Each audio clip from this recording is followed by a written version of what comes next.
morning, everyone. It's Doug from Vermont Hoyas, and welcome to a visit with a Hoya acicularis and friend.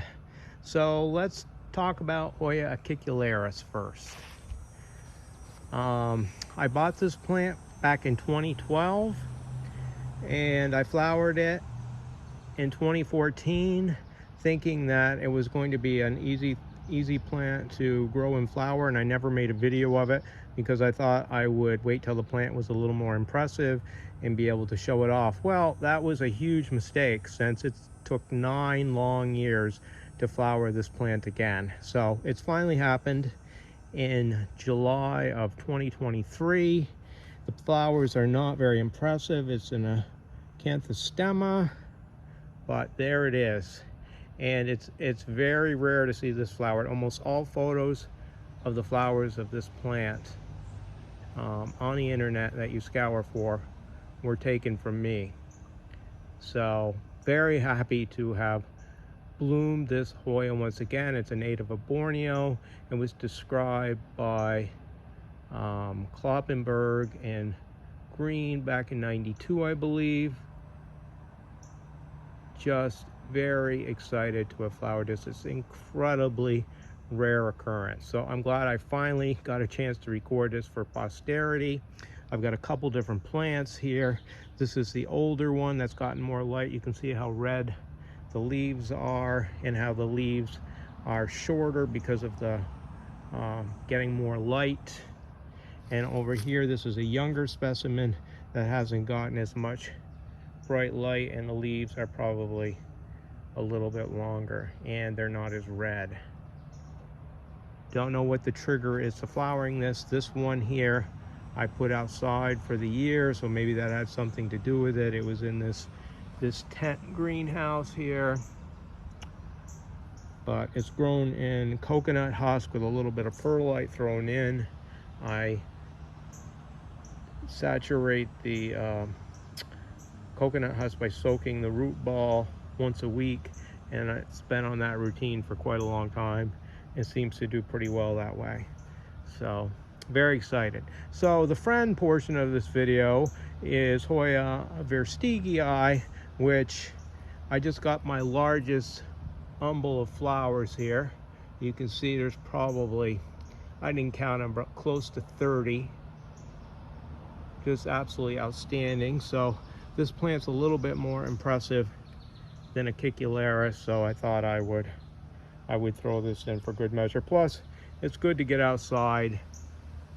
I don't get a chance to film video outside very often because it's usually too cold, and this year it's been extremely rainy in Vermont. So today happens to be an absolutely beautiful day. So I'm thrilled to be able to get outside and feel that warm breeze. So there you go. A Hoya acicularis and Hoya verstegiai in full bloom. Good afternoon, everyone. I'm back with the Hoya acicularis. It's almost the end of September. This is the last day that the plants will be out in the greenhouse because it's going down into the mid-40s at night. It's starting to get a little too cool, or more colder than I'm comfortable in keeping the Hoyas outside at night at those temperatures. But I just wanted to show you acicularis blooming for the second time this summer, the third time in 9 years. Just wanted to record that for posterity. It seems like it does far better outdoors. I think it likes the cooler temperatures, the change of temperatures between night and day, and possibly it has something to do with the shortening day length. But anyway, I'm very excited to have flowered this very difficult to bloom plant twice in 1 year. There's another peduncle on the other side. I just saw it, that was starting to bud up. Actually, I think there's a couple. So I think cooler temperatures may be the key to getting this one to flower. Very excited about it. While I'm out here, you can see some of these Hoyas. Here's Hoya darwinii, and there's some buds down there, and there's more buds forming there.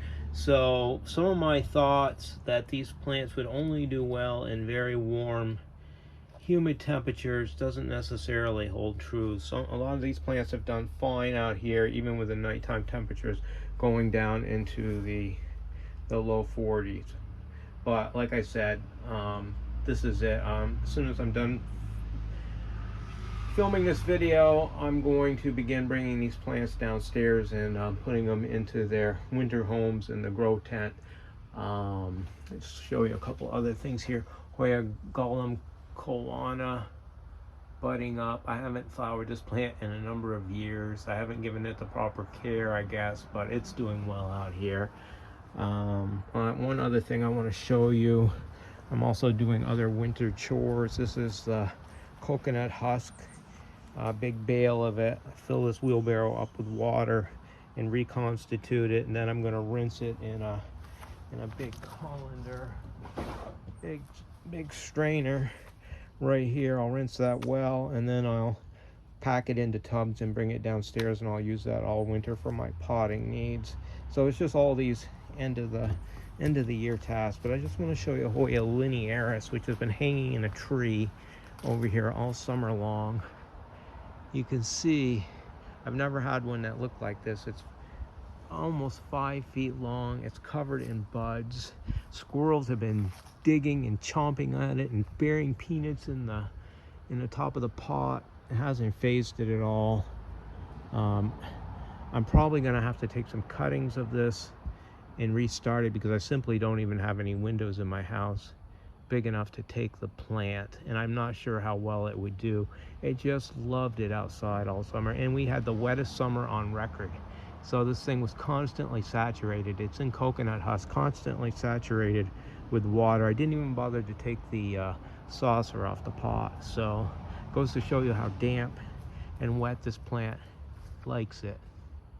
But after I'll put it in the greenhouse, and I'll keep it down till the temperatures get down into the 30s, hopefully flower it and take a whole bunch of cuttings to restart the plant, because I really don't ever want to be without Hoya linearis. It makes such a statement with all of these wonderful airy fronds. It looks like an air plant or Spanish moss. It's just really cool. Well, that's all I have to say today about Hoya kikularis, and I thank you for taking the time, and I'll be back really soon with more great Hoyas and Hoya growing tips. Thanks again.